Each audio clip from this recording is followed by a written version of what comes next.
यह दास्तान प्रारंभ होती है विराट नगर के पराक्रमी नरेश राजा विराट सेन से। राजा विराट सेन केवल एक शासक ही नहीं, बल्कि अद्वितीय पराक्रम और अप्रतिम शौर्य के लिए प्रसिद्ध योद्धा भी थे। उनकी वीरता की ख्याति इतनी फैली हुई थी कि दूर दूर के साम्राज्यों में उनके पराक्रम की गूंज सुनाई देती थी। राजा विराट सेन के 4 पुत्र थे, जो देखने में अत्यंत आकर्षक और प्रभावशाली थे। अपने पिता के ही समान वे भी असाधारण शक्ति और साहस के धनी थे। इन चारों युवराजों में अपनी शक्ति और पराक्रम को लेकर एक प्रकार का गर्व समाया हुआ था।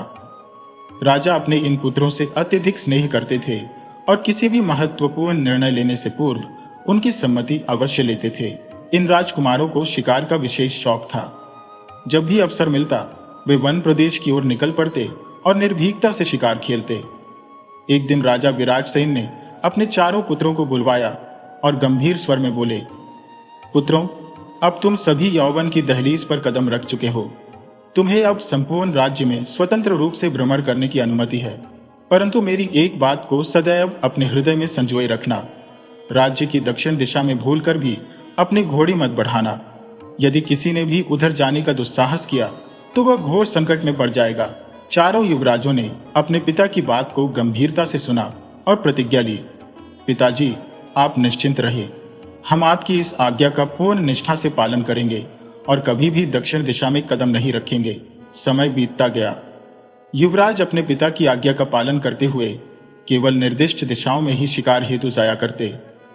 दक्षिण दिशा की ओर जाने का विचार भी उनके मन में नहीं आता।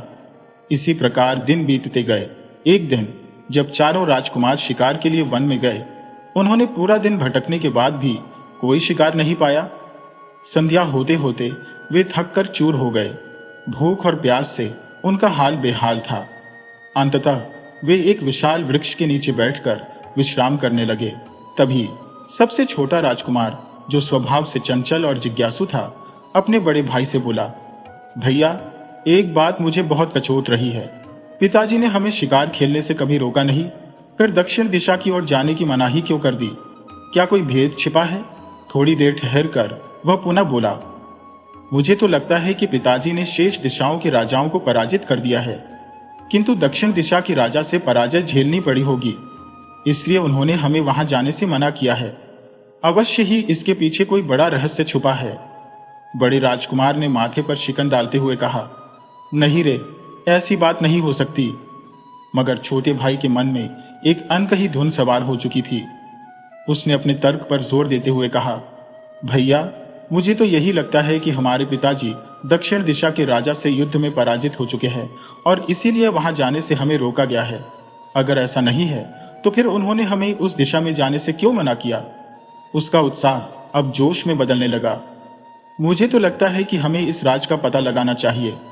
कल सुबह हम दक्षिण दिशा की ओर निकलेंगे और खुद अपनी आंखों से देखेंगे कि वहां ऐसा क्या है जिससे हमारे पिताजी हमें रोक रहे हैं। वैसे भी हम चारों युद्ध कला में पारंगत हैं।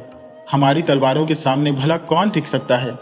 बल्कि जब यह बात राज्य में फैलेगी कि हमने वह भेद खोज निकाला, तो हमारी और भी जय जयकार होगी।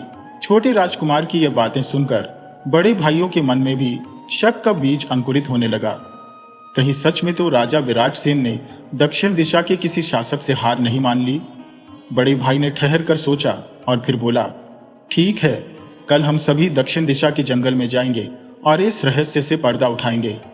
ये तय होते ही चारों राजकुमार महल लौट आए। रात का भोजन कर वे अपने अपने कक्षों में चले गए, मगर उनके मन में उत्सुकता और बेचैनी हिलोरे मार रही थी। सुबह की पहली किरण धरती पर गिरते ही चारों राजकुमार अपने अश्वों पर सवार होकर महल से निकल पड़े। चलते चलते उन्होंने राजा से कहा, पिताजी, आज हमारे कुछ मित्र भी हमारे साथ शिकार खेलने आ रहे हैं, इसीलिए हमें लौटने में थोड़ा विलंब हो सकता है। अगर हम देर से लौटें तो चिंता मत कीजिएगा। राजा विराट सेन ने हल्की मुस्कान के साथ उत्तर दिया, जैसी तुम्हारी इच्छा पुत्रों, मुझे तुम पर पूर्ण विश्वास है, मगर यह ध्यान रखना कि यथाशीघ्र लौट आओ। अपनी बातों को पीछे छोड़ते हुए चारों भाई शिकार के बहाने दक्षिण दिशा की ओर बढ़ने लगे। कुछ ही समय में वे अपने राज्य की सीमाओं को लांघ चुके थे। जैसे ही वे सीमा पार कर जंगल के भीतर पहुंचे, उन्होंने अपने घोड़े वहीं छोड़ दिए। अपने पहचान छुपाने के लिए उन्होंने अपने शाही वस्त्र उतार साधारण परिधान धारण कर लिए। अब वे आम नागरिकों के भेष में जंगल के भीतर प्रवेश कर रहे थे। पैदल चलते चलते वे जंगल की गहराइयों में प्रवेश कर चुके थे। वहां का सन्नाटा किसी अनजान रहस्य का संकेत दे रहा था। सूरज सिर के ठीक ऊपर पहुंच चुका था और तेज धूप में चलने से उनकी प्यास बढ़ती जा रही थी। चारों भाइयों ने एक विशाल पेड़ की छांव में बैठकर कुछ देर विश्राम करने का निश्चय किया, मगर प्यास ने उनकी बेचैनी को और बढ़ा दिया। जंगल में दूर दूर तक पानी का कोई स्रोत नजर नहीं आ रहा था। धीरे धीरे सूर्य अस्ताचल की ओर बढ़ने लगा और जंगल में अंधेरा गिरने लगा। तभी छोटे राजकुमार ने झटपट पेड़ पर चढ़कर दूर तक नजर दौड़ाई। अंधेरे में उसे एक झोपड़ी जैसी आकृति दिखाई दी। वहां बाहर आग जल रही थी, जो इस बात का संकेत थी कि वहां कोई बसा हुआ है। जोश से भरा वह पेड़ से नीचे उतरा और उल्लासित होकर बोला, भैया, अब चिंता की कोई बात नहीं, हमारी प्यास बुझने वाली है। बड़े भाई ने आश्चर्य से पूछा, क्या देखा तूने जो इतना प्रसन्न हो रहा है?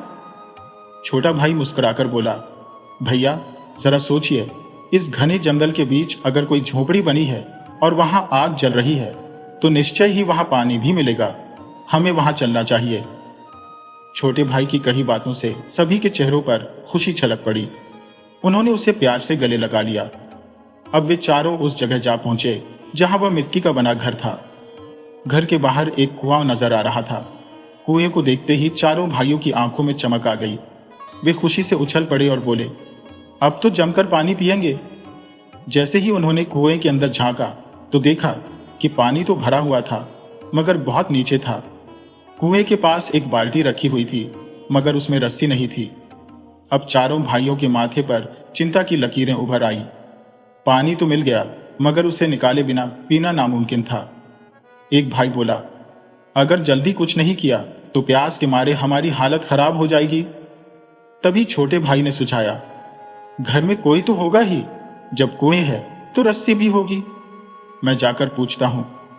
बड़े भाई ने सिर हिलाते हुए कहा, ठीक है, जल्दी जाओ और रस्सी ले आओ, हम यहीं रुकते हैं। छोटा भाई घर की ओर बढ़ा और दरवाजे के सामने खड़ा होकर जोर से पुकारा, कोई है? हमें कुएं से पानी निकालने के लिए रस्सी चाहिए, कृपया मदद करें। उसकी आवाज सुनते ही घर के अंदर से एक बेहद खूबसूरत लड़की बाहर निकली। राजकुमार ने हाथ जोड़कर कहा, सुंदरी, हम चारों भाई प्यास के मारे बेहाल हैं। मेरे बाकी भाई कुएं के पास बैठे हैं। कृपया हमें एक रस्सी दे दीजिए ताकि हम पानी निकाल कर पी सकें। लड़की की नजर जैसे ही छोटे राजकुमार पर पड़ी, उसका मन मोह लिया गया। वह मन ही मन सोचने लगी, आज तक मैंने सपनों में ही राजकुमार को देखा था और आज वह खुद मेरे दरवाजे पर आ खड़ा हुआ है। इतना सुंदर नौजवान मेरा पति बन जाए तो क्या बात होगी। वह लड़की दरवाजे पर खड़ी बस राजकुमार को एकटक निहारती रही। राजकुमार को थोड़ा अजीब लगा। उसने दोबारा कहा, आप क्या सोचने लगी?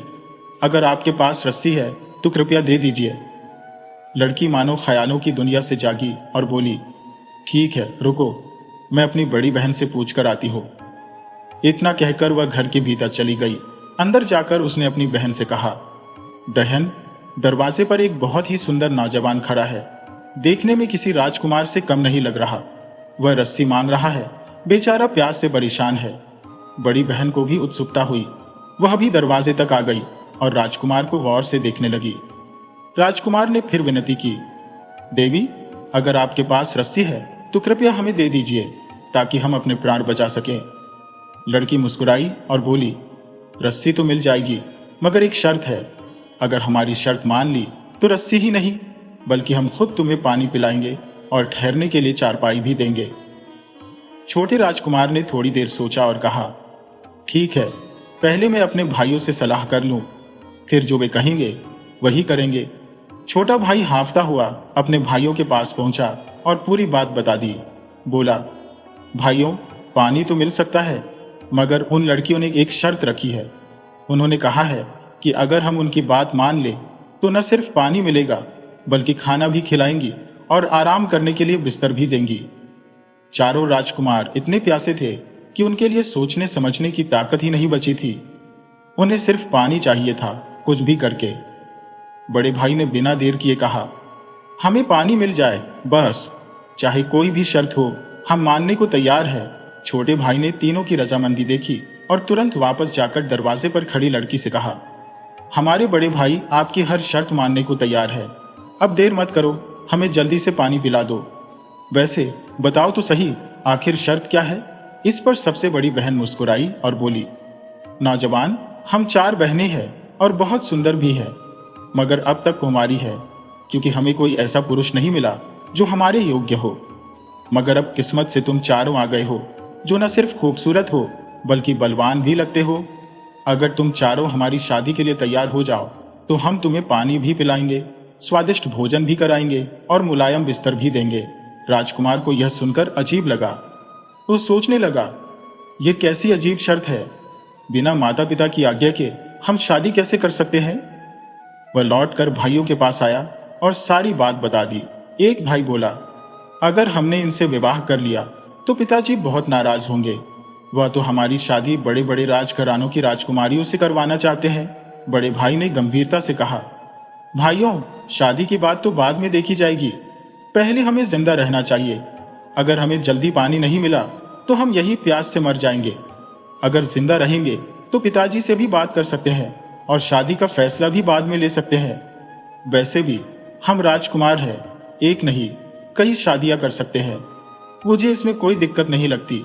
अभी हमें पानी चाहिए, इसलिए पहले उनकी शर्त मान लो। बाकी भाइयों ने भी सहमति जताई। अब चारों राजकुमार उन लड़कियों के पास पहुंचे और बोले, हम तुम्हारी शर्त मानने को तैयार है, अब जल्दी से हमें पानी पिला दो। जैसे ही चारों भाई अपनी रजामंदी जताए, उन चारों बहनों के चेहरे खुशी से खिल उठे। उन्होंने झटपट मटके से ठंडा मीठा पानी निकाला और बड़े प्रेम से राजकुमारों को पिलाया। पानी हलक से उतरते ही जैसे उनके प्राण लौट आए। इसके बाद वे लड़कियां फटाफट रसोई में घुसी और तरह तरह के लजीज पकवान बना डाले। गर्मा गर्म भोजन परोसकर उन्होंने चारों भाइयों को तृप्त कर दिया। पेट भरते ही लड़कियों ने कहा, अब जब पानी भी पिलाया, भोजन भी कराया, तो विवाह की तैयारी करते हैं। आप भी तैयार हो जाइए।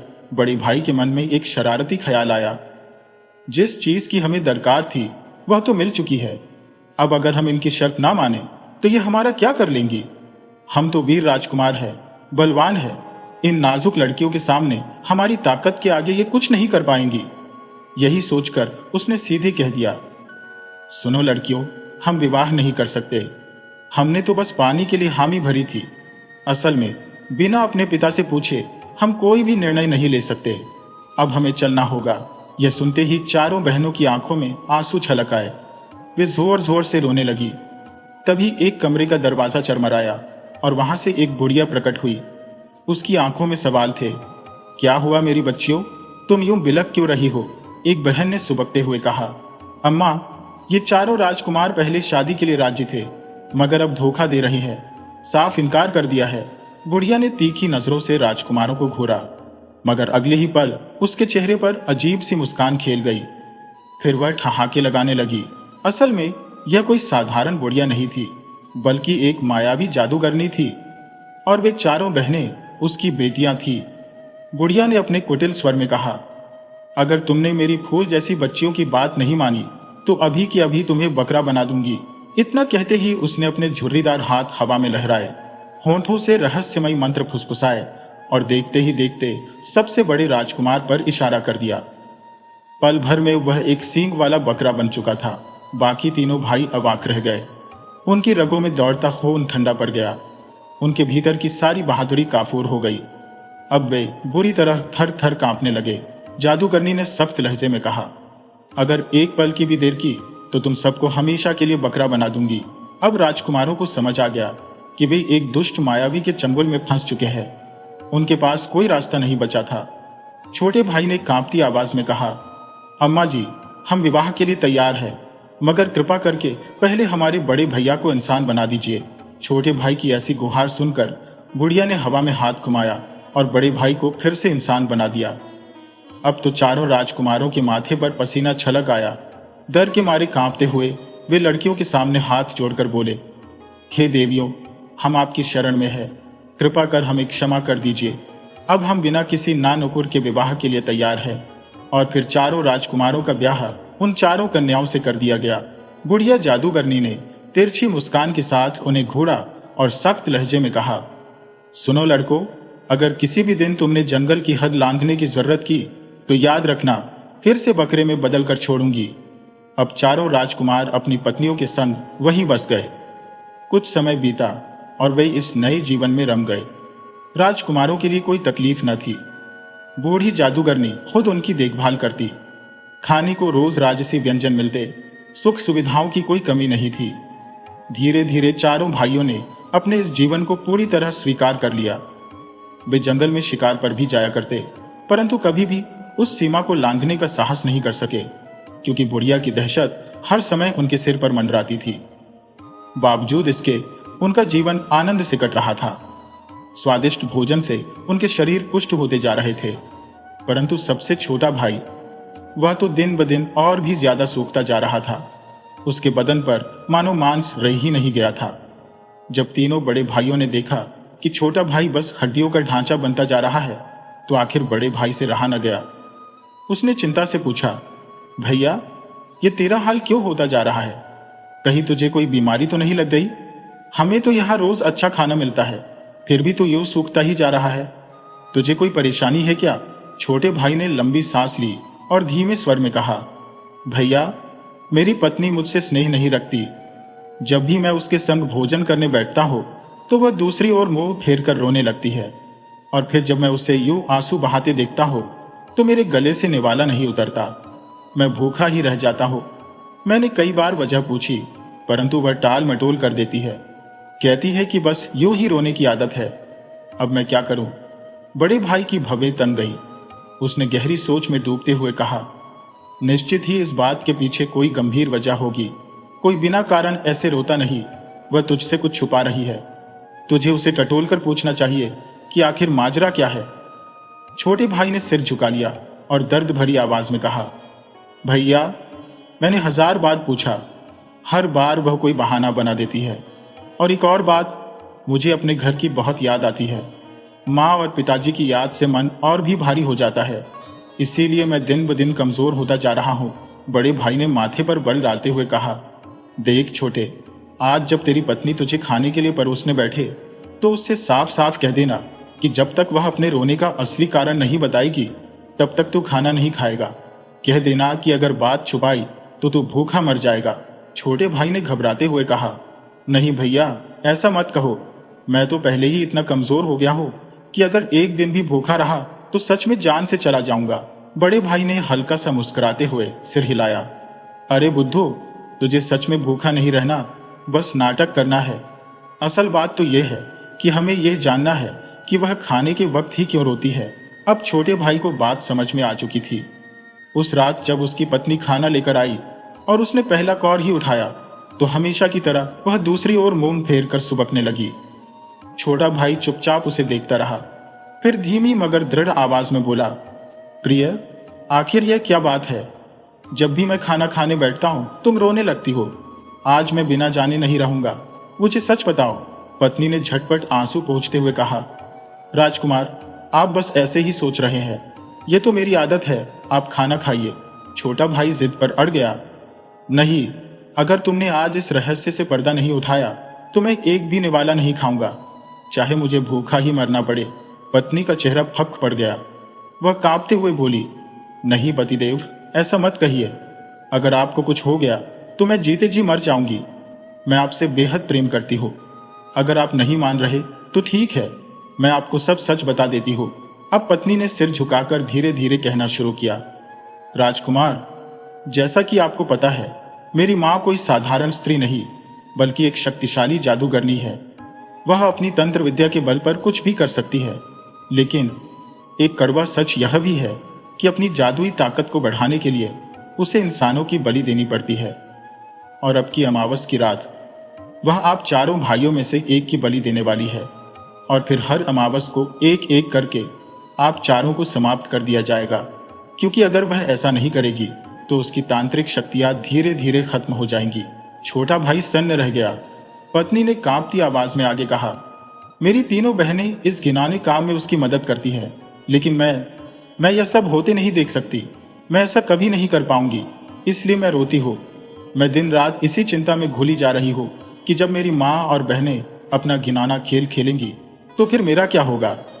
मैं आपसे सच्चा प्रेम करती हूँ और मैं अपना पूरा जीवन आपके साथ बिताना चाहती हूँ, लेकिन मेरे ही घर वाले आपको मुझसे छीनने पर तुले हैं। छोटे भाई की आंखों में डर और गुस्सा उमड़ आया। तो इसका मतलब यह हुआ कि मेरी और मेरे भाइयों की जान खतरे में है। क्या उनकी और तुम्हारी माँ से बचने का कोई उपाय नहीं है? पत्नी ने गहरी सांस ली और गंभीर स्वर में बोली, है, मैं आपको और आपके भाइयों को बचा सकती हूँ, लेकिन एक शर्त पर। छोटे भाई ने झट से पूछा, क्या शर्त? पत्नी की आंखों में बेबसी और उम्मीद दोनों चमक उठी। आप चारों भाइयों को मेरी शर्त माननी होगी। अगर आप सब तैयार हैं तो मैं आपको इस मौत के कुएं से निकाल सकती हूँ। छोटे भाई ने बिना समय गंवाए कहा, ठीक है प्रिय, मैं पहले अपने भाइयों से बात करता हूँ। अगर वे भी तैयार होंगे तो मैं तुम्हें जवाब दूंगा। छोटे राजकुमार ने जब अपने भाइयों संग जंगल में शिकार करने का बहाना बनाया तो मौका देखकर बोला, बड़े भैया, मेरी बात ध्यान से सुनिए। मेरी पत्नी के आंसू का राज अब मुझे पता चल गया है। वह इसलिए रोती है क्योंकि वह बूढ़ी जादूगरनी जो हमारी माँ बनी बैठी है, किसी भी वक्त हम चारों को बलि चढ़ा सकती है। वह अपने जादू को बढ़ाने के लिए यह सब करती है। बड़े भाई ने माथा सिकोड़ते हुए कहा, तो इसका मतलब हमारी जान सच में खतरे में है, पर कोई ना कोई रास्ता तो जरूर होगा इससे बचने का। तुमने अपनी पत्नी से पूछा कि इसका कोई हल है? छोटे राजकुमार ने सिर हिलाया। हाँ भैया, मैंने पूछ लिया। वह हमारी मदद कर सकती है, पर एक शर्त रखी है। बीच में मंजिले राजकुमार भड़क उठा, भाई, तू हर बार किसी न किसी शर्त के साथ आता है।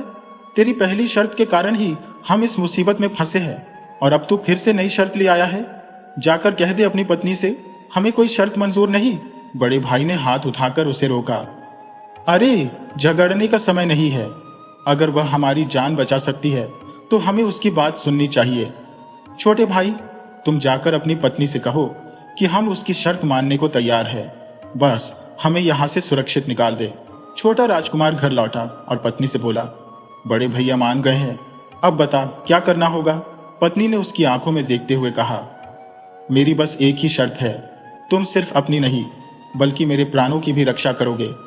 मैं ताउम्र तुम्हारे साथ रहना चाहती हूँ, तुम्हें छोड़कर नहीं जा सकती। राजकुमार ने गहरी सांस ली।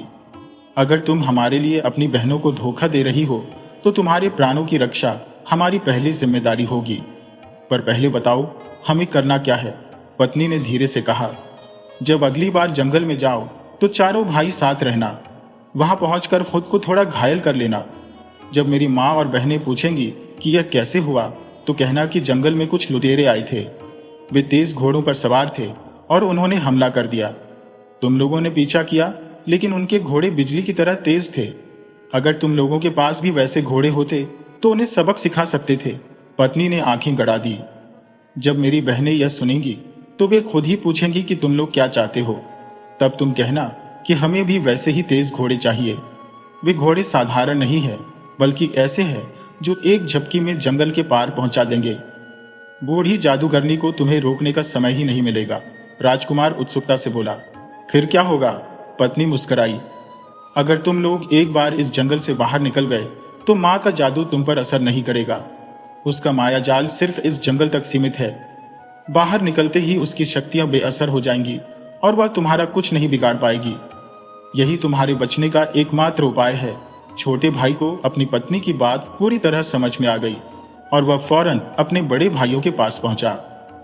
उसने बिना देर किए सारी योजना उनके सामने रख दी।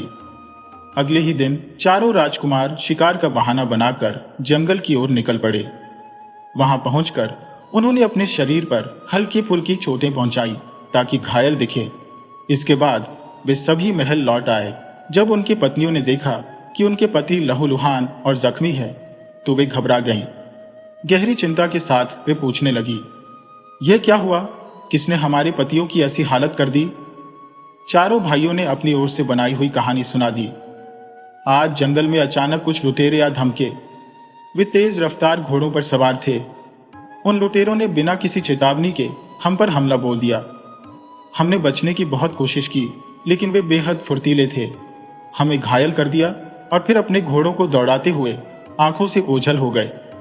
अगर हमारे पास भी वैसे ही तेज भागने वाले घोड़े होते तो हम उनका पीछा करके उन्हें अच्छा सबक सिखा सकते थे, मगर हम तो पैदल थे, इसीलिए वे हमसे बच निकले। पत्नियों के चेहरों पर गुस्से के भाव उभर आए। उनमें से एक बोली, अगर ऐसा है तो हम अपनी मां से कहकर उन लुटेरों को तुम्हारे कदमों में गिरवा सकती है। वे एक बार हमारे हाथ आ गए तो फिर देखना हम उन्हें कैसे सबक सिखाती हैं। पर राजकुमारों ने तुरंत इसका विरोध किया। नहीं नहीं, ऐसा करना सही नहीं रहेगा। उन्होंने कहा, तुम्हारी मां एक स्त्री है। अगर वे हमारे दुश्मनों को सजा देंगी तो लोग हमारा उपहास उड़ाएंगे। वे कहेंगे कि राजकुमार खुद इतने निर्बल है कि अपनी लड़ाई खुद नहीं लड़ सकते और उन्हें किसी महिला से मदद लेनी पड़ी। राजकुमारों की यह बात सुनकर उनकी पत्नियां सोच में पड़ गईं। तो फिर हम तुम्हारी कैसे सहायता कर सकती हैं? उन्होंने पूछा। तुम्हारे पास जो तेज दौड़ने वाले घोड़े हैं, बस वे हमें दिलवा दो। राजकुमारों ने जवाब दिया। अगर दोबारा वे लुटेरे हम पर हमला करते हैं तो हम उनका पीछा कर सकते हैं और उन्हें सबक सिखा सकते हैं। और हाँ, जब हमें वे घोड़े मिल जाएंगे तो हम तुम्हारे लिए और भी बेहतरीन शिकार लाकर देंगे। राजकुमारों की इस बात को सुनकर उनकी पत्नियों को लगा कि यह एक उचित मांग है। वे आपस में विचार विमर्श करने लगी। अंततः बड़ी बहन ने अपनी छोटी बहन से कहा, हमारे पास जो सबसे तेज दौड़ने वाले घोड़े हैं वे इनको दे दो, ताकि अगली बार ये खुद अपने दुश्मनों का मुकाबला कर सकें। सबसे छोटी बहन तुरंत राजकुमारों को अस्तबल में ले गई। वहां से उसने उन्हें वे घोड़े दे दिए जो साधारण घोड़ों से कई गुना तेज थे। अगले ही दिन जब चारों राजकुमार उन घोड़ों को लेकर दोबारा जंगल की ओर रवाना हुए तो सबसे छोटी बहन भी चुपके से उनकी निगरानी करने के लिए पीछे पीछे चल पड़ी। जैसे ही वे जंगल के भीतर पहुंचे, छोटे भाई ने अपनी पत्नी को घोड़े पर बैठाया और इशारा किया। अगले ही पल चारों भाइयों ने अपने अपने घोड़ों को पूरी ताकत से दौड़ा दिया। जैसा कि उनकी पत्नी ने बताया था, वे घोड़े सचमुच हवा से बातें करने वाले थे। वे बिजली की फुर्ती से दौड़ते हुए कुछ ही क्षणों में जंगल की सीमा से बाहर निकल गए। इस बीच बूढ़ी जादूगरनी को कुछ भी समझने या कोई मंत्र तंत्र करने का मौका तक नहीं मिला। चारों भाई पूरी तरह सुरक्षित थे और जादूगरनी की पहुंच से बाहर निकल चुके थे। जब वे अपने राज्य लौटे तो उनके माता पिता ने उन्हें देखकर राहत की सांस ली। छोटे भाई की पत्नी भी अब पूरी तरह सुरक्षित थी। इस तरह चारों राजकुमार न केवल उस खतरनाक जंगल से बल्कि जादूगरनी के चंगुल से भी हमेशा के लिए आजाद हो गए।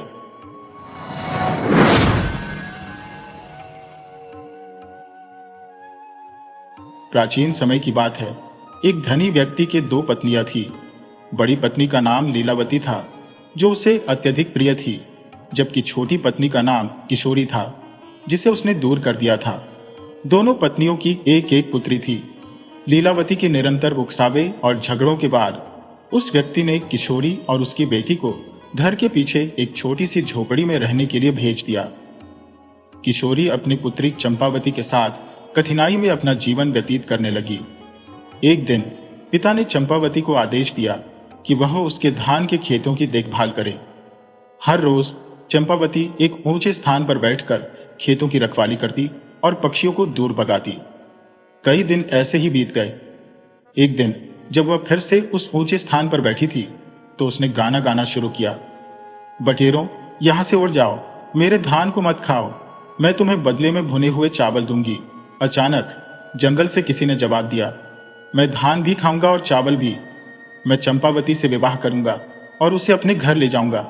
चंपावती यह सुनकर स्तब्ध रह गई और इधर उधर देखा, पर उसे कोई नजर नहीं आया। शाम को घर लौटकर उसने अपनी मां को यह घटना सुनाई। अगले दिन उसकी मां भी उसके साथ खेत पर गई, ये जानने कि क्या वास्तव में ऐसा हुआ था।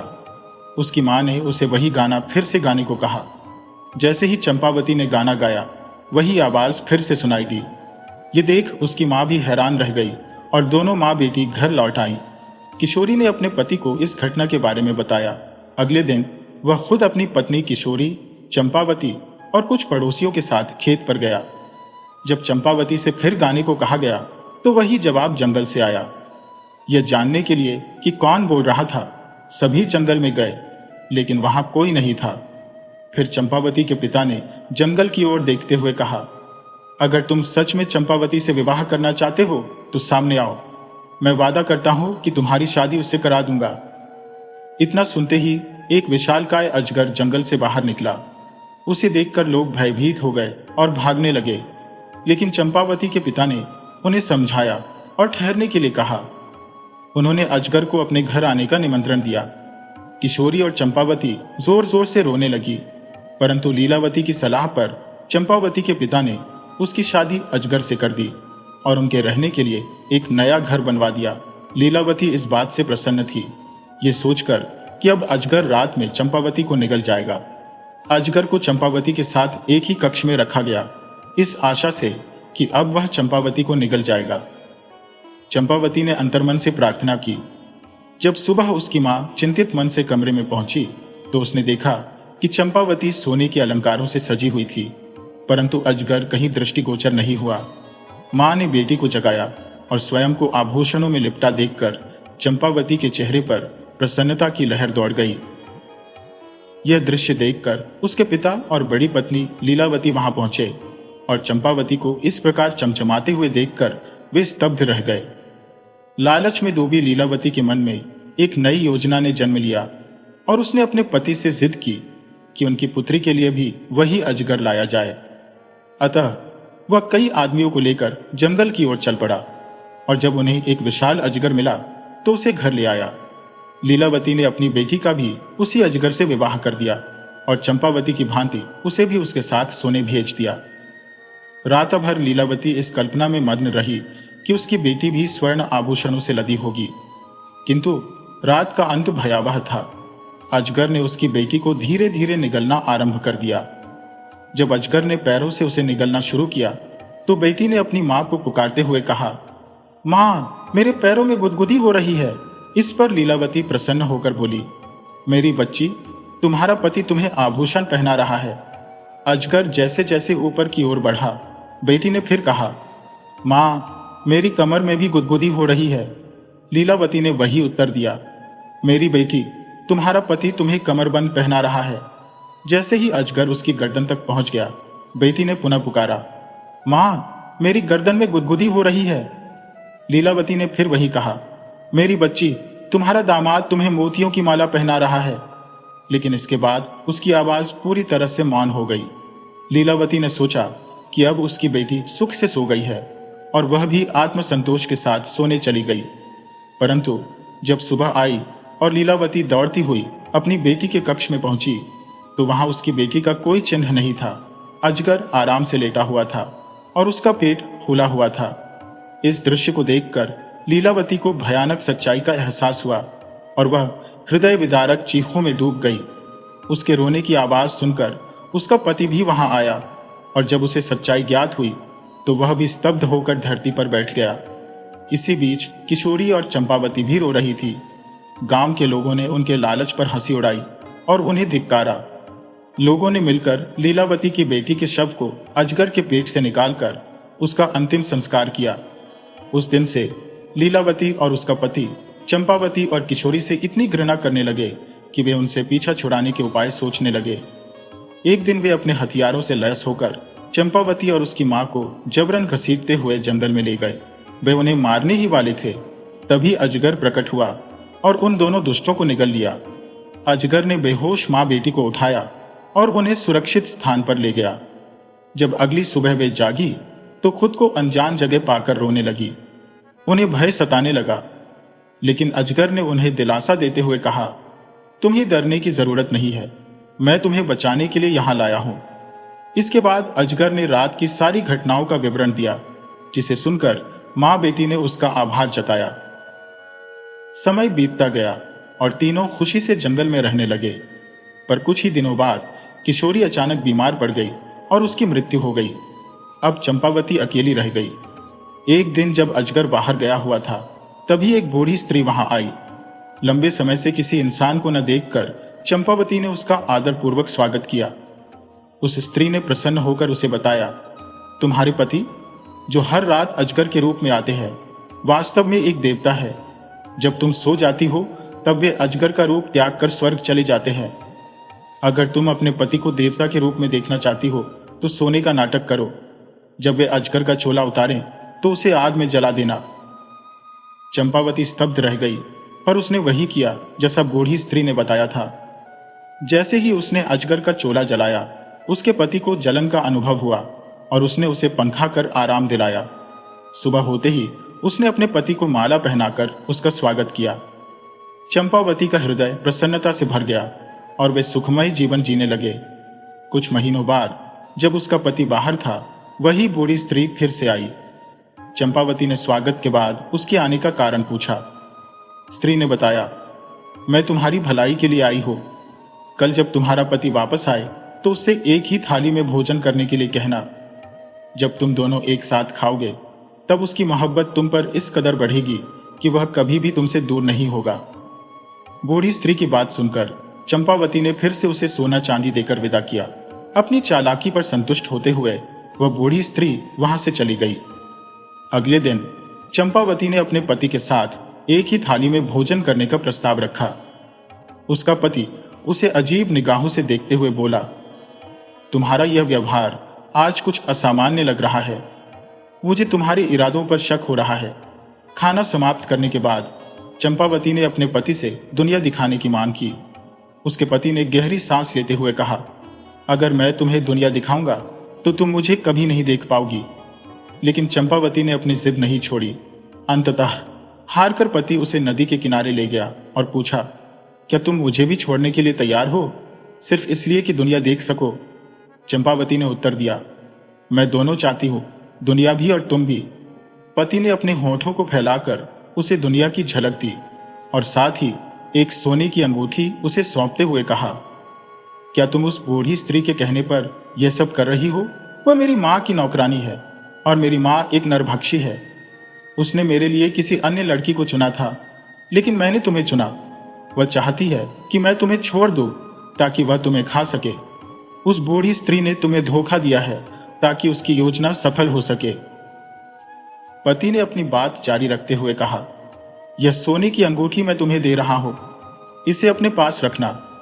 जब तक यह तुम्हारे पास रहेगी कोई भी बुरी शक्ति तुम्हें हानि नहीं पहुंचा सकेगी।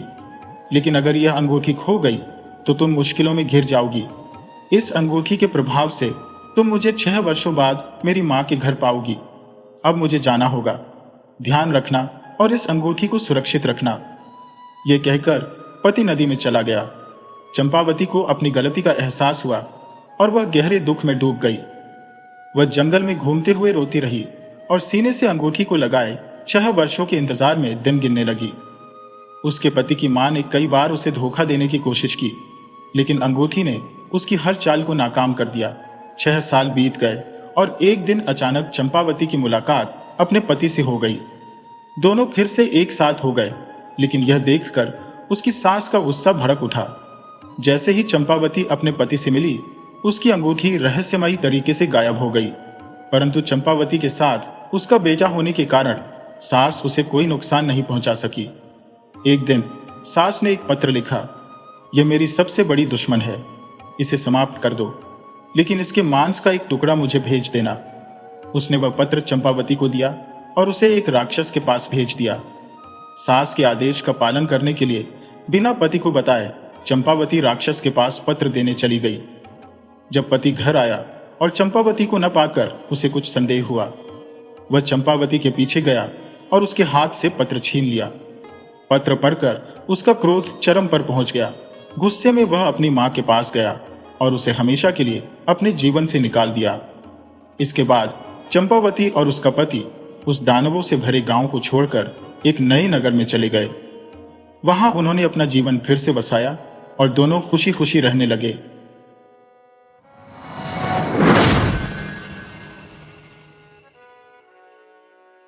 एक बार बहुत दूर उत्तर की जमीन पर फिनलैंड देश में एक किसान रहता था। उसके 3 बेटे थे। जब वे बड़े हो गए तो उसने अपने तीनों बेटों से कहा, बेटा, अब तुम लोग बड़े हो गए हो, सो अब तुम लोगों को शादी कर लेनी चाहिए। तुम लोग जाओ और अपने अपने लिए पत्नी ढूंढो। मैं तुम तीनों को बहुत प्यार करता हूं और मैं चाहता हूं कि तुम लोगों को अच्छी अच्छी पत्नियां मिले। इसलिए जो भी लड़कियां तुम लोग अपने लिए चुनोगे, पहले मैं उनका इम्तिहान लूंगा कि वे तुम्हारे लिए अच्छी पत्नियां बनेंगी या नहीं। उसके बाद ही तुमको अपनी चुनी हुई लड़की से शादी की इजाजत मिलेगी। उसके बेटों ने पूछा, पर वे हमें मिलेंगी कहां पिताजी? पिता बोला, मैं चाहता हूं कि तुम तीनों एक एक पेड़ काटो और फिर जिस दिशा में तुम्हारा पेड़ कट कर गिरे तुम उसी दिशा में अपनी पत्नी को ढूंढने जाओ। अगर तुमको उस दिशा में बहुत दूर भी जाना पड़े तो भी मुझे यकीन है कि तुमको अपनी पत्नी मिल जाएगी।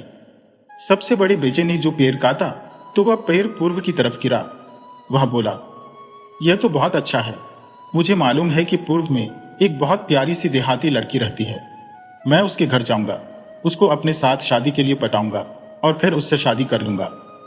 बीच वाले बेटे का काटा हुआ पेड़ पश्चिम की तरफ गिरा तो वह भी बोला, यह तो बहुत अच्छा है।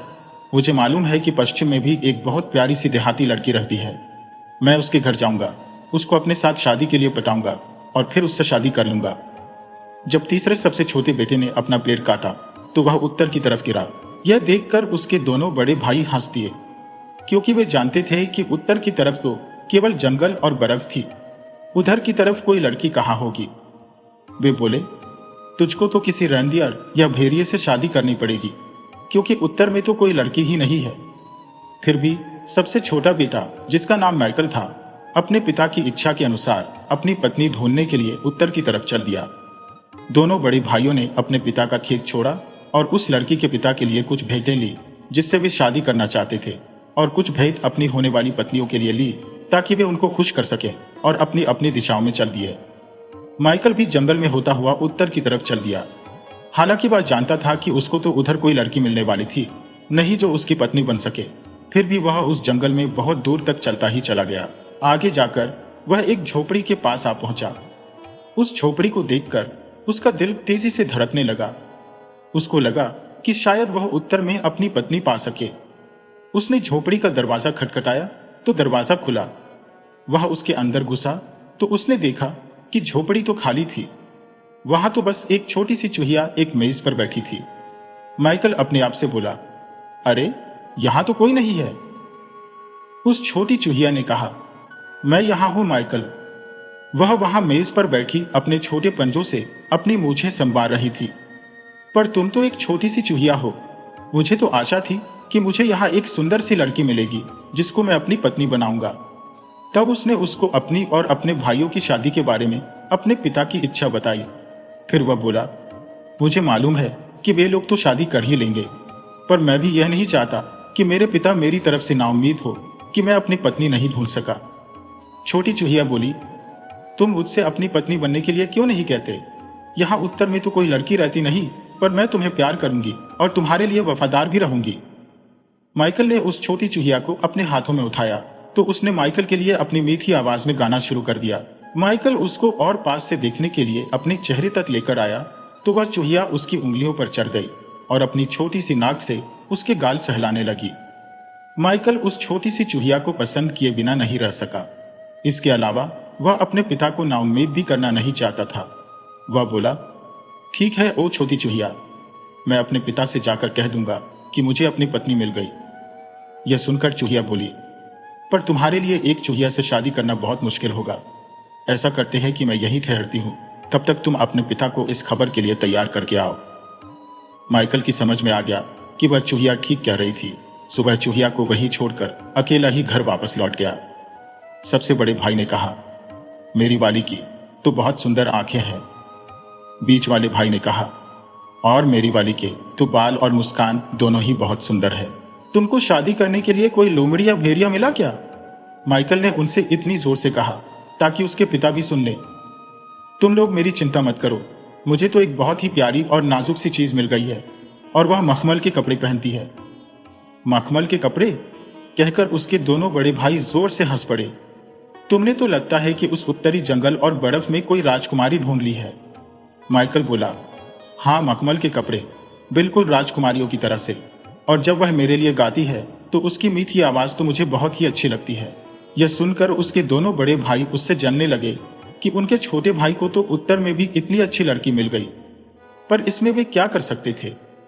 कुछ दिन बाद पिता बोला, मैं अभी भी यह तय नहीं कर पा रहा हूं कि किसको सबसे अच्छी पत्नी मिली है, इसलिए मैं चाहता हूं कि मेरी हर एक बहू मेरे लिए डबल रोटी बनाए, ताकि मैं यह देख सकूं कि वह तुमको ठीक से खाना खिला सकेगी भी या नहीं।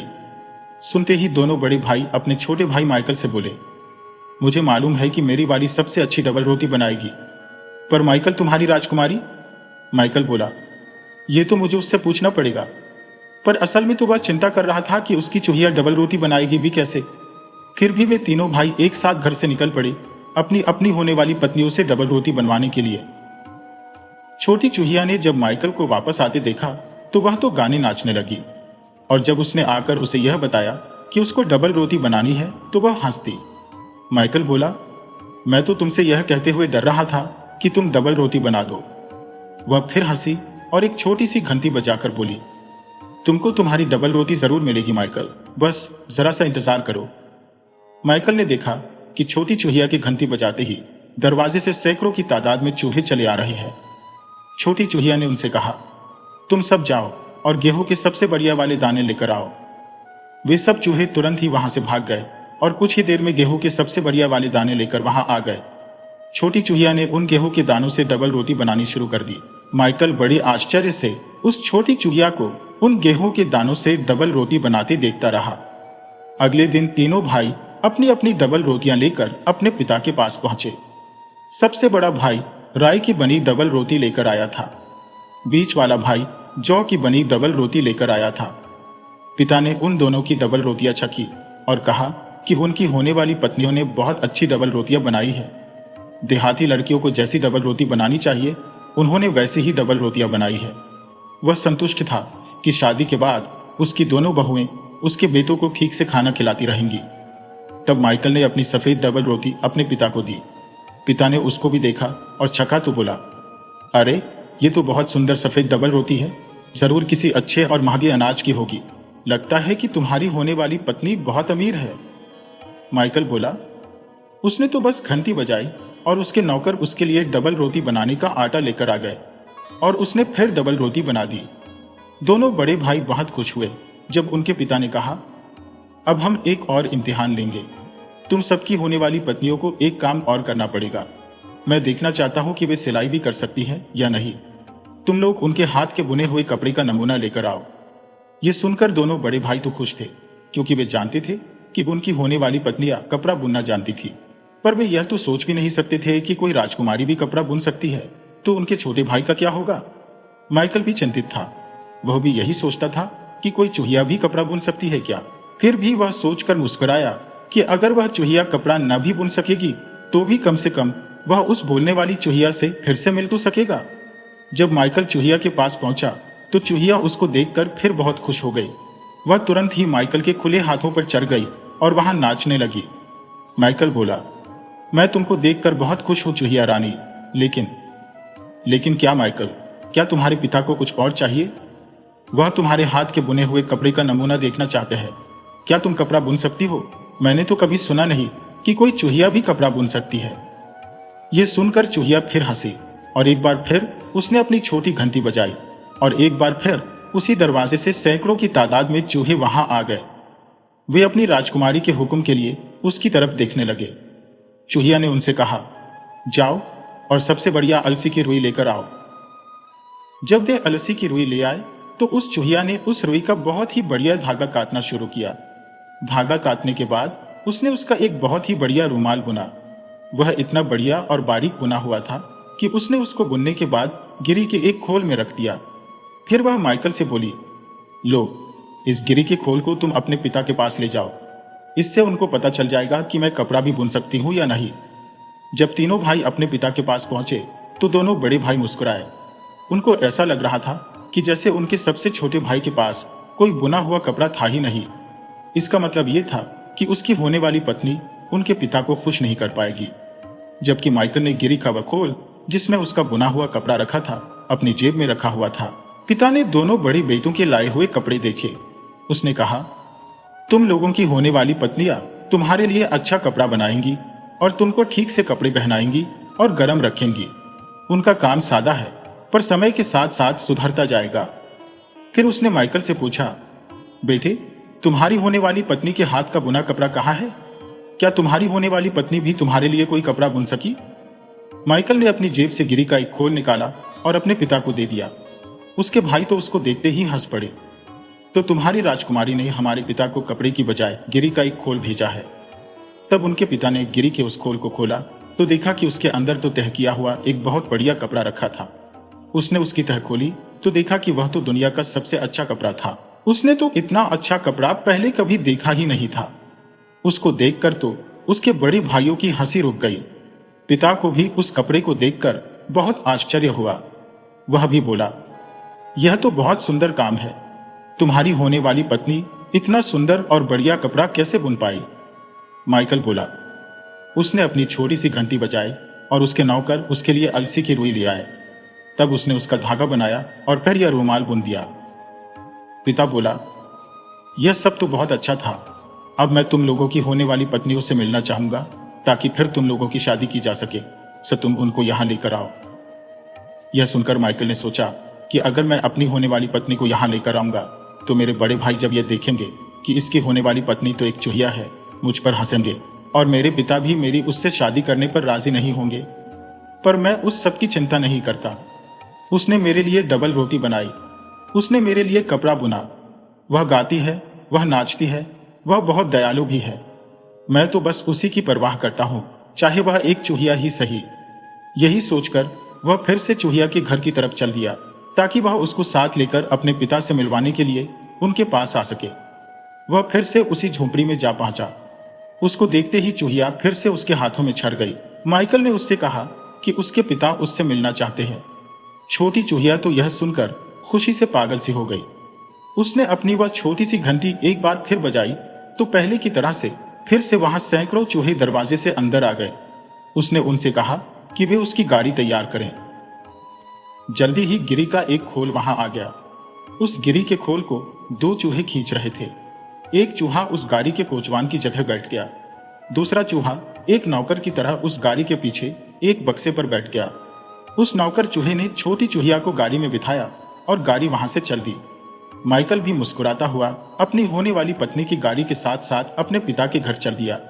वह चूहिया से कहता जा रहा था, मेरे भाई मुझ पर हंस सकते हैं, यहां तक कि मेरे पिता भी शायद इस शादी से खुश नहीं होंगे, पर मैं इस बात की चिंता नहीं करता। मैं हमेशा तुम्हारी रक्षा करूंगा और तुम और मैं हमेशा खुश रहेंगे। मैं तुमको उसी तरह से रखूंगा जैसे कोई अपनी असली पत्नी को रखता है। जब वे जा रहे थे तो उनको एक पुल पार करना था। यह पुल जंगल पार करके एक नदी पर बना हुआ था।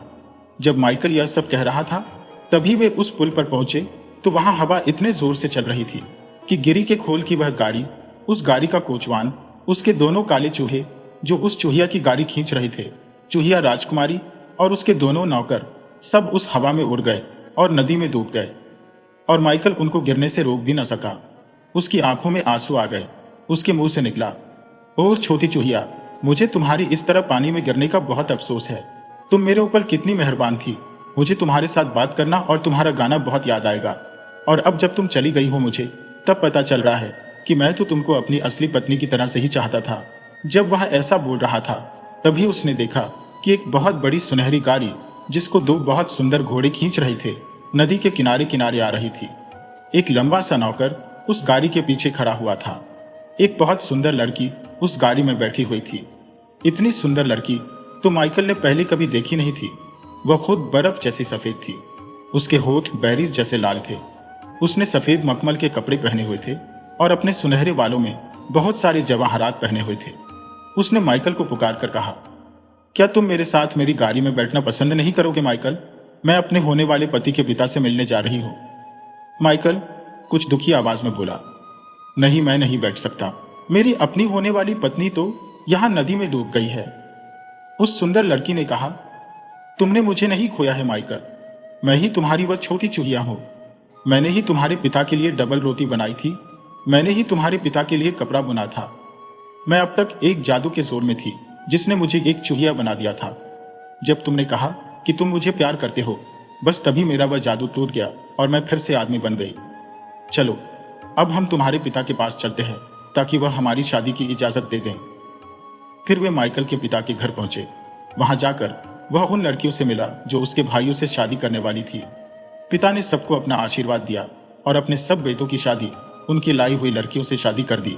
माइकल के दोनों बड़े भाई अपने पिता के खेत पर अपनी अपनी पत्नियों के साथ आराम से रहे। माइकल अपनी चूहिया के साथ उसके राज्य चला गया। वहां वे जब तक जिंदा रहे खुशी खुशी रहे।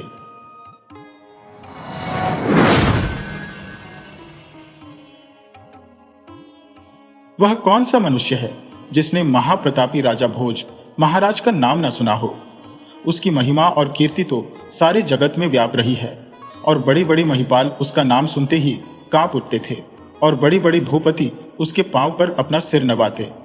सेना उसकी समुद्र की तरंगों का नमूना और खजाना उसका सोने चांदी और रत्नों की खान से भी दूना।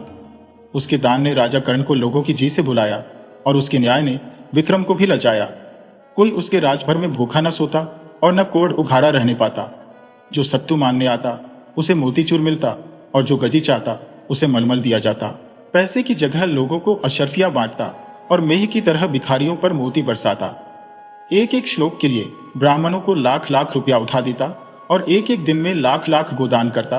1.25 लाख ब्राह्मणों को शतरस भोजन करा के तब आप खाने को बैठता। तीर्थ यात्रा, स्नान दान और व्रत उपवास में सदा तत्पर रहता। बड़े बड़े चंद्रायन किए थे और बड़े बड़े जंगल पहाड़ छान डाले थे। एक दिन शरद ऋतु में संध्या के समय सुंदर फुलवाड़ी के बीच स्वच्छ पानी के कुंड के तीर, जिसमें कुमुद और कमलों के बीच जल पक्षी कलोनी कर रहे थे, रत्न जटित सिंहासन पर कोमल तकिए के सहारे स्वस्थ चित्त बैठा हुआ, महलों की सुनहरी कलसिया लगी हुई संगमरमर की गुंजियों के पीछे से उदय होता हुआ पूर्णिमा का चांद देख रहा था और निर्जन एकांत होने के कारण मन ही मन में सोचता कि आहो, मैंने अपने कुल को ऐसा प्रकाश किया जैसे सूर्य से इन कमलों का विकास होता है। क्या मनुष्य और क्या जीव जंतु, मैंने अपना सारा जन्म इन्हीं के भला करने में गवाया और व्रत उपवास करते करते अपने फूल से शरीर को कांटा बनाया। जितना मैंने दान दिया उतना तो कभी किसी के ध्यान में भी ना आया होगा। जिन जिन तीर्थों की मैंने यात्रा की वहां कभी पंछी ने पर भी न मारा होगा। मुझसे बढ़कर इस संसार में और कौन पुण्यात्मा है और आगे भी कौन हुआ होगा। जो मैं ही कृतकार्य नहीं तो फिर कौन हो सकता है। मुझे अपने ईश्वर पर दावा है, वह मुझे अवश्य अच्छी गति देगा। ऐसा कब हो सकता है कि मुझे भी कुछ दोष लगे। इसी अरसे में चौबदार पुकारा, चौधरी इंद्रत्व निगाह, रूबरू श्री महाराज सलामत। भोज ने आंख उठाई, दीवान ने साष्टांग दंडवत की, फिर सम्मुख हाथ जोड़ यूं निवेदन किया, पृथ्वीनाथ, वह कुएं सड़क पर जिनके वास्ते आपने हुक्म दिया था बनकर तैयार हो गए और आम के बाग भी सब जगह लग गए। जो पानी पीता है आपको आशीष देता और जो उन पेड़ों की छाया में विश्राम करता है आपकी बढ़ती दौलत मनाता है। राजा अति प्रसन्न हुआ और कहा कि सुन, मेरी अमलदारी भर में जहां जहां सड़क है कोस कोस पर कुएं खुदवा के सदवर्त बैठा दे और दुतरफा पेड़ भी जल्द लगवा दे। इसी अरसे में दानाध्यक्ष ने आकर आशीर्वाद दिया और निवेदन किया कि धर्मावतार, वह जो 5000 ब्राह्मण हर साल जाड़ों में रजाई पाते हैं सो ड्योढ़ी पर हाजिर है। राजा ने कहा, अब 5 के बदले 50,000 मिला करे और रजाई की जगह शाल दुशाला दिया जावे। दानाध्यक्ष दुशालों के लाने के वास्ते तोशेखाने में गया। इमारत के दारोगा ने आकर मुजरा किया और खबर दी कि महाराज, वह बड़ा मंदिर जिसके जल्द बना देने के वास्ते सरकार से हुक्म हुआ है, आज उसकी नींव खोद गई। पत्थर गढ़े जाते हैं और लोहार लोहा भी तैयार कर रही है। महाराज ने तुरिया बदलकर उस दारोगा को खूब घुड़का और कहा कि मूर्ख, वहां पत्थर और लोहे का क्या काम है। बिल्कुल मंदिर संगमरमर और संगमूसा से बनाया जावे और लोहे बदल उसमें सब जगह सोना काम में आवे, जिसमें भगवान भी उसे देखकर प्रसन्न हो जावे। मेरा नाम इस संसार में अतुल कीर्ति पावे। ये सुनकर सारा दरबार पुकार उठा कि धन्य महाराज, धन्य। क्यों ना हो, जब ऐसे हो तब तो ऐसे हो। आपने इस कलिकाल को सतयुग बना दिया, मानो धर्म का उद्धार करने को इस जगत में अवतार लिया। आज आपसे बढ़कर और दूसरा कौन ईश्वर का प्यारा है। हमने तो पहले से ही आपको साक्षात धर्मराज विचारा है। व्यास जी ने कथा आरंभ की, भजन कीर्तन होने लगा। चाँद सिर पर चढ़ाया। घड़ियाली ने निवेदन किया कि महाराज रात आदि के निकट पहुंची। राजा की आंखों में नींद छा रही थी। व्यास जी कथा कहते थे पर राजा को ऊंघ आती थी। उठकर रनिवास में गया। जराऊ पलंग और फूलों की सेज पर सोई रानियां पैर दाबने लगी। राजा की आंख झपक गई तो स्वप्न में क्या देखता है कि वह बड़ा संगमरमर का मंदिर बनकर बिल्कुल तैयार हो गया। जहां कहीं उस पर नखतकशी का काम किया है तो बारीकी और सफाई में हाथी दांत को भी मात कर दिया है। जहां कहीं बच्चीकारी का हुनर दिखलाया है तो जवाहिरों को पत्थरों में जड़कर तस्वीर का नमूना बना दिया है। कहीं लालों के गुल्लालों पर नीलम की बुलबुलें बैठी हैं और ओस की जगह हीरों के लोलक लटकाए हैं। कहीं पुखराजों की दंदियों से पन्ने के पत्ती निकालकर मोतियों के भुट्टे लगाए हैं। सोने की छोबों पर कमखाब के शामियाने और उनके नीचे बिल्लौर के हौजों में गुलाब और केवड़े के फुहारे छूट रहे हैं, मानो धूप जल रहा है। सैकड़ों कपूर के दीपक बल रहे हैं। राजा देखते ही मारे घमंड के फूल कर्मशक बन गया। कभी नीचे, कभी ऊपर, कभी दाहिने, कभी बाईं निगाह करता और मन में सोचता कि क्या अब इतने पर भी मुझे कोई स्वर्ग में से रोकेगा या पवित्र पुण्यात्मा न कहेगा। मुझे अपने कर्मों का भरोसा है, दूसरे किसी से क्या काम पड़ेगा। इसी अरसे में वह राजा उस सपने के मंदिर में खड़ा खड़ा क्या देखता है कि एक ज्योत से उसके सामने आसमान से उतरी चली आती है। उसका प्रकाश तो हजारों सूर्यों से भी अधिक है, परंतु जैसे सूरज को बादल घेर लेता है, इस प्रकार उसने मुंह पर घूंघट डाल दिया है। नहीं तो राजा की आंखें कब उस पर ठहर सकती थी, वरन इस घूंघट पर भी मारी चकाचौंध की झपकी चली जाती थी। राजा उसे देखते ही कांप उठा और लड़खड़ाती सी जुबान से बोला कि हे महाराज, आप कौन है और मेरे पास किस प्रयोजन से आए हैं। उस देव पुरुष ने बादल की गरज के समान गंभीर उत्तर दिया कि मैं सत्य हूं, मैं अंधों की आंखें खोलता हूं, मैं उनके आगे से धोखे की पट्टी हटाता हूं, मैं मृग तृष्णा के भटके हुओं का भ्रम मिटाता हूं और सपने के भूले हुओं को नींद से जगाता हूं।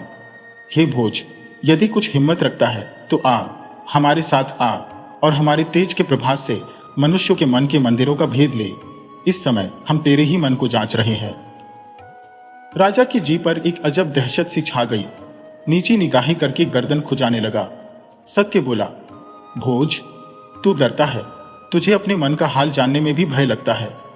भोज ने कहा कि नहीं, इस बात से तो नहीं डरता, क्योंकि जिसने अपने तय नहीं जाना उसने फिर क्या जाना, सिवाय इसके मैं तो आप चाहता हूं कि कोई मेरे मन की थाह लेवे और अच्छी तरह से जांचे।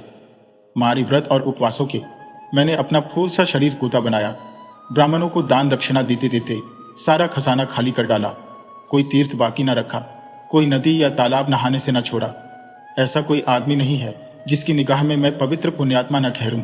सत्य बोला, ठीक, पर भोज, यह तो बतला कि तू ईश्वर की निगाह में क्या है। क्या हवा में बिना धूप त्रिसरेणु कभी दिखलाई देते हैं? पर सूरज की किरण पड़ते ही कैसे अनगिनत चमकने लग जाते हैं। क्या कपड़े से छाने हुए मैले पानी में किसी को कीड़े मालूम पड़ते हैं? पर जब खुर्दबीन शीशे को लगाकर देखो तो एक एक बूंद में हजारों ही जीव सूझने लग जाते हैं। बस जो तो उस बात के जानने से जिसे अवश्य जानना चाहिए डरता नहीं, तो आ, मेरे साथ आ, मैं तेरी आंखें खोलूंगा। निदान सत्य, यह कह के राजा को मंदिर के उस बड़े ऊंचे दरवाजे पर चढ़ा ले गया कि जहां से सारा बाग दिखलाई देता था, और फिर उससे यूं कहने लगा कि भोज, मैं अभी तेरे पाप कर्मों का कुछ भी चर्चा नहीं करता, क्योंकि तूने अपने तय निरा निष्पाप समझ रखा है। पर यह तो बतला कि तूने पुण्य कर्म कौन कौन से किए हैं कि जिनसे सर्वशक्तिमान जगदीश्वर संतुष्ट होगा। राजा यह सुन के अत्यंत प्रसन्न हुआ। यह तो मानो उसके मन की बात थी। पुण्य कर्म के नाम से उसके चित्त को कमल सा खिला दिया। उसे निश्चय था कि पाप तो मैंने चाहे किया हो चाहे न किया हो, पर पुण्य मैंने इतना किया कि भारी से भारी पाप भी उसके पासन में न ठहरेगा। राजा को वहां उस समय सपने में 3 पेड़ बड़े ऊंचे ऊंचे अपनी आंख के सामने दिखाई दिए, फलों से इतने लदे हुए कि मारे बोझ के उनकी टहनियां धरती तक झुक गई थी। राजा उन्हें देखते ही हरा हो गया और बोला कि सत्य, यह ईश्वर की भक्ति और जीवों की दया, अर्थात ईश्वर और मनुष्य दोनों की प्रीति के पेड़ हैं। देख, फलों के बोझ से धरती पर नए जाते हैं। यह तीनों मेरे ही लगाए हैं। पहले में तो यह सब लाल लाल फल मेरे दान से लगे हैं, और दूसरे में वह पीले मेरे न्यास से, और तीसरे में यह सब सफेद फल मेरे तप का प्रभाव दिखलाते हैं। मानो उस समय चारों ओर से यह ध्वनि राजा के कान में चली आती थी कि धन्य हो महाराज, धन्य हो, आज तुम सब पुण्यात्मा दूसरा कोई नहीं, तुम साक्षात धर्म के अवतार हो। इस लोक में भी तुमने बड़ा पद पाया है और उस लोक में भी तुम्हें इससे अधिक मिलेगा। तुम मनुष्य और ईश्वर दोनों की आंखों में निर्दोष और निष्पाप हो। सूर्य के मंडल में लोग कलंक बतलाते हैं, पर तुम पर एक छींटा भी नहीं लगाते। सत्य बोला कि भोज, जब मैं इन पेड़ों के पास से आया था जिन्हें तो ईश्वर की भक्ति और जीवों की दया के बतलाता है, तब तो उनमें फल फूल कुछ भी नहीं था, निरे ठूंठ से खड़े थे। यह लाल पीले और सफेद फल कहां से आ गए? ये सचमुच उन पेड़ों में फल लगे हैं या तुझे फुसलाने और खुश करने को किसी ने उनकी टहनियों से लटका दिया है? चल, उन पेड़ों के पास चलकर देखें तो सही। मेरी समझ में तो यह लाल लाल फल, जिन्हें तू अपने दान के प्रभाव से लगे बतलाता है, यश और कीर्ति फैलाने की चाह अर्थात प्रशंसा पाने की इच्छा ने इस पेड़ में लगाए हैं। निदान जो हो, सत्य ने उस पेड़ को छूने को हाथ बढ़ाया। राजा सपने में क्या देखता है कि वह सारे फल जैसे आसमान से ओले गिरते हैं, एक आन की आन में धरती पर गिर पड़े। धरती सारी लाल हो गई, पेड़ों पर सिवाय पत्तों के और कुछ न रहा। सत्य ने कहा कि राजा, जैसे कोई किसी चीज को मोम से चिपकाता है, उसी तरह तूने अपने भुलाने को प्रशंसा पाने की इच्छा से यह फल इस पेड़ पर लगा दिए थे। सत्य के तेज से वहां मोम गल गया, पेड़ ठूट का ठूट रह गया। जो कुछ तूने दिया और किया, सब दुनिया के दिखलाने और मनुष्यों से प्रशंसा पाने के लिए। केवल ईश्वर की भक्ति और जीवों की दया से तो कुछ भी नहीं दिया। यदि कुछ दिया हो या किया हो तो तू ही क्यों नहीं बतलाता? मूर्ख, इसी के भरोसे पर तो फूला हुआ स्वर्ग में जाने को तैयार हुआ था। भोज ने एक ठंडी सांस ली। उसने तो औरों को भूला समझा था, पर वह सबसे अधिक भूला हुआ निकला। सत्य से उस पेड़ की तरफ हाथ बढ़ाया जो सोने की तरह चमकते पीले पीले फलों से लदा हुआ था। सत्य का हाथ पास पहुंचते ही इसका भी वही हाल हो गया जो पहले का हुआ था। सत्य बोला कि राजा, इस पेड़ में ये फल तूने अपने बुलाने को, स्वर्ग को यथार्थ सिद्ध करने की इच्छा से लगा लिए थे। कहने वाले ने ठीक कहा है कि मनुष्य मनुष्य के कर्मों से उसके मन की भावना का विचार करता है और ईश्वर मनुष्य के मन की भावना के अनुसार उसके कर्मों का हिसाब लेता है। तो अच्छी तरह जानता है कि यही न्याय तेरे राज्य की जड़ है। जो न्याय न करे तो फिर वह राज्य तेरे हाथ में क्यों कर रह सके? जिस राज्य में न्याय नहीं, वह तो बेनीव का घर है, बुढ़िया के दांतों की तरह हिलता है, अब गिरा तब गिरा। मूर्ख, तू ही क्यों नहीं बतलाता कि यह तेरा न्याय स्वार्थ सिद्ध करने और सांसारिक सुख पाने की इच्छा से है अथवा ईश्वर की भक्ति और जीवों की दया से? भोज की पेशानी पर पसीना हो आया, आंखें नीची कर ली, जवाब कुछ न बन पड़ा। तीसरे पेड़ की पारी आई। सत्य का हाथ लगते ही उसकी भी वही हालत हुई। राजा अत्यंत लज्जित हुआ। सत्य ने कहा कि मूर्ख, यह तेरे तप के फल कदापि नहीं, इनको तो इस पेड़ पर तेरे अहंकार ने लगा रखा था। वह कौन सा व्रत व तीर्थ यात्रा है जो तूने निहंकार केवल ईश्वर की भक्ति और जीवों की दया से किया हो? तूने यह तप इसी वास्ते किया कि जिसमें तू अपने तई औरों से अच्छा और बढ़ के विचारे। ऐसे ही तप पर गोबर गणेश, तू स्वर्ग मिलने की उम्मीद रखता है, पर यह तो बतला कि मंदिर की उन मुंदेरों पर वे जानवर से क्या दिखलाई देते हैं। कैसे सुंदर और प्यारे मालूम होते हैं, पर तो उनके पन्ने के हैं और गर्दन फैरोजे की, दुम में सारे किस्म के जवाहिर जड़ दिए हैं। राजा के जी में घमंड की चिड़िया ने फिर फुरफुरी ली, मानो बुझते हुए दिए की तरह जगमगा उठा। जल्दी से जवाब दिया कि हे सत्य, ये जो कुछ तू मंदिर की मुंदेरों पर देखता है, मेरे संध्या वंदन का प्रभाव है। मैंने जो रातों जाग जाग कर और माथा रगड़ते रगड़ते इस मंदिर की दहली को घिसाकर ईश्वर की स्तुति वंदना और विनती प्रार्थना की है, वही अब चिड़ियों की तरह पंख फैलाकर आकाश को जाती है, मानो ईश्वर के सामने पहुंचकर अब मुझे स्वर्ग का राजा बनाती है। सत्य ने कहा कि राजा, दीन बंधु, करुणा सागर श्री जगन्नाथ जगदीश्वर अपने भक्तों की विनती सदा सुनता रहता है, और जो मनुष्य शुद्ध हृदय और निष्कपट होकर नम्रता और श्रद्धा के साथ अपने दुष्कर्मों का पश्चाताप अथवा उनके क्षमा होने का टुक भी निवेदन करता है, वह उसका निवेदन उसी दम सूर्य चांद को बेधकर पार हो जाता है। फिर क्या कारण कि यह सब आप अब तक मंदिर की मुंदेर ही पर बैठे रहे? आज चल देखें तो सही, हम लोगों के पास जाने पर आकाश तो उड़ जाते हैं या उसी जगह पर परकटे कबूतरों की तरह फड़फड़ाया करते हैं। भोज डरा लेकिन सत्य का साथ न छोड़ा। जब मुंदेर पर पहुंचा तो क्या देखता है कि वे सारे जानवर जो दूर से ऐसे सुदंड दिखाई देते थे, मरे हुए पड़े हैं, पंख नोचे खुचे और बहुतेरे बिल्कुल सड़े हुए, यहां तक कि मारे बदबू के राजा का सिर भिन्ना उठा। दो एक में जिनमें कुछ दम बाकी था, जो उड़ने का इरादा भी किया, तो उनके पंख पारे की तरह भारी हो गए और उन्हें उसी ठौर दबा रखा, तड़फा जरूर किए, पर उड़ने जरा भी न दिया। सत्य बोला, भोज, बस यही तेरे पुण्य कर्म है। इन्हीं स्तुति वंदना और विनती प्रार्थना के भरोसे पर तू स्वर्ग में जाना चाहता है। सूरत तो इनकी बहुत अच्छी है, पर जान बिल्कुल नहीं। तूने जो कुछ किया केवल लोगों के दिखलाने को, जी से कुछ भी नहीं। जो तू एक बार भी जी से पुकारा होता कि दीन बंधु दीनानाथ, दीन हितकारी, मुझ पापी महा अपराधी डूबते हुए को बचा और कृपा दृष्टि कर, तो वह तेरी पुकार तीर की तरह तारों से पास पहुंची होती। राजा ने सिर नीचा कर लिया, उत्तर कुछ न बनाया। सत्य ने कहा कि भोज, अब आ, फिर इस मंदिर के अंदर चलें और वहां तेरे मन के मंदिर को जांचे। यद्यपि मनुष्य के मन के मंदिर में ऐसे ऐसे अंधेरे तहखाने और तलघर पड़े हुए हैं कि उनको सिवाय सर्वदर्शी घटघट, अंतर्यामी सकल जगत स्वामी और कोई भी नहीं देख अथवा जांच सकता, तो भी तेरा परिश्रम व्यर्थ न जावेगा। राजा उस सत्य के पीछे खींचा खींचा फिर मंदिर के अंदर घुसा। पर अब तो उसका हाल ही कुछ से कुछ हो गया। सचमुच सपने का खेल सा दिखाई दिया। चांदी की सारी चमक जाती रही, सोने की बिल्कुल दमक उड़ गई। दोनों में लोह की तरह मूर्छा लगा हुआ, और जहां तहां से मुलम्मा उड़ गया था। भीतर ईंट पत्थर कैसा दिखलाई देता था। जवाहिरों की जगह केवल काले काले दाग रह गए थे, और संगमरमर की चट्टानों में हाथ हाथ भर गहरे गड्ढे पड़ गए। राजा यह देखकर भौंचक सा रह गया, और सांझ जाते रहे हक्का बक्का बन गया। धीमी आवाज से पूछा कि यह टिड्डी दल की तरह इतने दाग इस मंदिर में कहां से आए? जिधर मैं निगाह उठाता हूं, सिवाय काले काले दागों के और कुछ भी नहीं दिखलाई देता।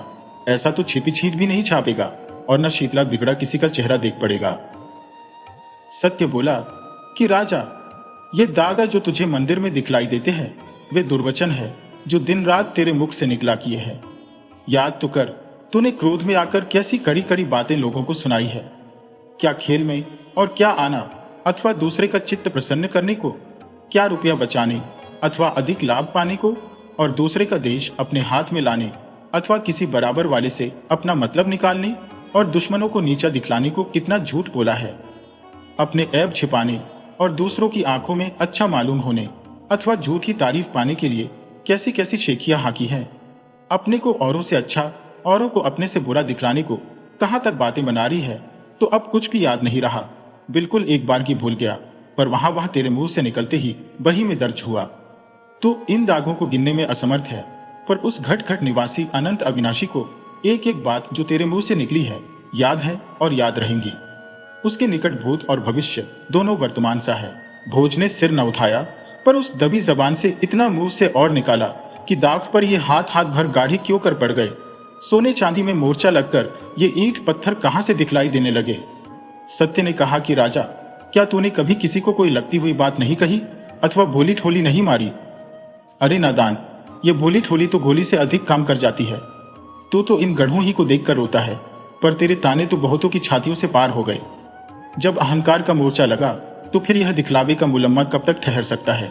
स्वार्थ और अश्रद्धा का ईंट पत्थर प्रकट हुआ आया। राजा को इस अरसे में चमगादड़ों ने बहुत तंग कर रखा था। मारिबो के सिर फटा जाता था, भनके और पतंगों से सारा मकान भर गया था। राजा को बीच बीच में पंख वाले सांप और बिच्छू भी दिखलाई देते थे। राजा घबराकर चिल्ला उठा कि यह मैं किस आफत में पड़ा, इन कमबख्तों को यहां किसने आने दिया? सत्य बोला, राजा, सिवाय तेरे इनको यहां कौन आने देगा? तू ही तो इन सबको लाया है। ये सब तेरे काम की बुरी वासना है। तूने समझा था कि जैसे समुद्र में लहरें उठा और मिटा करती है, उसी तरह मनुष्य के मन में भी संकल्प की मौज उठकर मिट जाती है। पर रिमोर, याद रख कि आदमी के चित्त में ऐसा सोच विचार कोई नहीं आता तो जगत करता प्राणदाता परमेश्वर के सामने प्रत्यक्ष नहीं हो जाता। यह चमगादड़ और भनगे और सांप बिच्छू और कीड़े मकोड़े जो तुझे दिखलाई देते हैं, संकल्प विकल्प है जो दिन रात तेरे अंतःकरण में उठा की, और उन्हीं चमगादड़ और भनगे और सांप बिच्छू और कीड़े मकोड़ों की तरह तेरे हृदय के प्रकाश में उड़ते रहे। क्या कभी तेरे जी में किसी राजा की ओर से कुछ द्वेष नहीं रहा था? उसके मुल्क माल पर लोभ नहीं आया था? अपनी बड़ाई का अभिमान नहीं हुआ, या दूसरे की सुंदर स्त्री देखकर उस पर दिल न चला?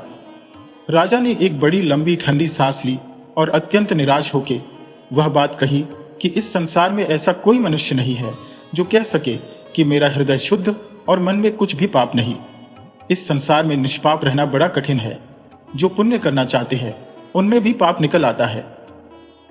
इस संसार में पाप से रहित कोई भी नहीं। ईश्वर के सामने पवित्र पुण्यात्मा कोई भी नहीं। सारा मंदिर वरण, सारी धरती, आकाश गूंज उठा, कोई भी नहीं, कोई भी नहीं। सत्य ने जो आंख उठाकर उस मंदिर की एक दीवार की तरफ देखा तो वह उसी संगमरमर से आईना बन गया। राजा से कहा कि अब तुम इस आईने का भी तमाशा देख, और जो कर्तव्य कर्मों के न करने से तुझे पाप लगे हैं उनका भी हिसाब ले। राजा उस आईने में क्या देखता है? जिस प्रकार बरसात की बढ़ी हुई किसी नदी के जल के प्रवाह में बह जाते हैं, उस प्रकार अनगिनत सूरतें एक ओर से निकलती और दूसरी ओर अलोप होती चली जाती है। कभी तो राजा को वे सब भूखे और नंगे आईने में दिखलाई देते जिन्हें राजा खाने पहनने को दे सकता था, पर न देकर दान का रुपया उन्हीं हट्टे कट्टे मोटे मुस्टंद खाते पीते हुओं को देता रहा, जो उसकी खुशामद करते थे, या किसी की सिफारिश ले आते थे, या उसके कारदारों को घूस देकर मिला लेते थे, या सवारी के समय मांगते मांगते और शोरगुल मचाते मचाते उसे तंग कर डालते थे, या दरबार में आकर उसे लज्जा के भंवर में गिरा देते थे, या झूठा छापा तिलक लगाकर उसे मक्र के जाल में फंसा लेते थे, या जन्म पत्र में भले बुरे ग्रह बतलाकर कुछ धमकी भी दिखला देते थे, या सुंदर कवित्त और श्लोक पढ़कर उसके चित्त को लुभाते थे। कभी वे दीन दुखी दिखलाई देते जिन पर राजा के कारदार जुल्म किया करते थे, और उसने कुछ भी उसकी तहकीकात और उपाय न की। कभी उन बीमारों को देखता जिनका चंगा करा देना राजा के इख्तियार में था। कभी वे व्यथा की जली और विपत्ति के मारे दिखलाई देते जिनका जी राज के दो बात कहने से ठंडा और संतुष्ट हो सकता था। कभी अपने लड़के और लड़कियों को देखता जिन्हें वह पढ़ा लिखा कर अच्छी अच्छी बातें सिखाकर बड़े बड़े पापों से बचा सकता था। कभी उन गांव और इलाकों को देखता जिनमें कूप तालाब खुदवाने और किसानों को मदद देने और उन्हें खेती बाड़ी की नई नई तरकीबें बतलाने से हजारों गरीबों का भला कर सकता था। उन टूटे हुए पुल और रास्तों को देखता जिन्हें दुरुस्त करने से वह लाखों मुसाफिरों को आराम पहुंच सकता था। राजा से अधिक देखा न जा सका। थोड़ी ही देर में घबराकर हाथों से अपनी आंखों को ढांप लिया। वह अपने घमंड में उन सब कामों को तो सदा याद रखता था और उनकी चर्चा किया करता जिन्हें वह अपनी समझ में पुण्य के निमित्त किए हुए समझा था, पर उन कर्तव्य कामों का कभी तुक सोच न किया जिन्हें अपनी उन्मत्तता से अचेत होकर छोड़ दिया था। सत्य बोला, राजा अभी से क्यों घबरा गया? आ इधर आ। इस दूसरे आईने में मैं तुझे अब उन पापों को दिखलाता हूं जो तूने अपनी उम्र में किए हैं। राजा ने हाथ जोड़े और पुकारा कि बस महाराज, बस कीजिए। जो कुछ देखा उसी में मैं तो मिट्टी हो गया, कुछ भी बाकी न रहा। अब आगे क्षमा कीजिए, पर यह तो बतलाइए कि आपने यहां आकर मेरे शरबत में क्यों जहर घोला और पकी पकाई खीर में सांप का विष उगला, और आपने मेरे आनंद को इस मंदिर में आके नाच में मिलाया जिसे मैंने सर्वशक्तिमान भगवान के अर्पण किया है, चाहे जैसा वह बुरा और अशुद्ध क्यों ना हो, पर मैंने तो उसी के निमित्त बनाया है। सत्य ने कहा, ठीक, पर यह तो बतला कि भगवान इस मंदिर में बैठा है। यदि तूने भगवान को इस मंदिर में बैठाया होता तो फिर वह अशुद्ध क्यों रहता? जरा आंख उठाकर उस मूर्ति को तो देख जिसे तू जन्म भर पूजता रहा है। राजा ने आंख उठाई तो क्या देखता है कि वहां उस बड़ी ऊंची वेदी पर उसी की मूर्ति पत्थर की गड़ी हुई रखी है और अभिमान की पगड़ी बांधे हुए है। सत्य ने कहा कि मूर्ख, तूने जो काम किए केवल अपनी प्रतिष्ठा के लिए। इसी प्रतिष्ठा प्राप्त होने की सदा तेरी भावना रही और इसी प्रतिष्ठा के लिए तूने अपनी आप पूजा की। रे मूर्ख, सकल जगत स्वामी, घट-घट अंतर्यामी, क्या ऐसे मन रूपी मंदिर में भी अपना सिंहासन बिछने देता है जो अभिमान और प्रतिष्ठा प्राप्ति की इच्छा इत्यादि से भरा है? ये तो उसकी जली पड़ने योग्य है। सत्य का इतना कहना था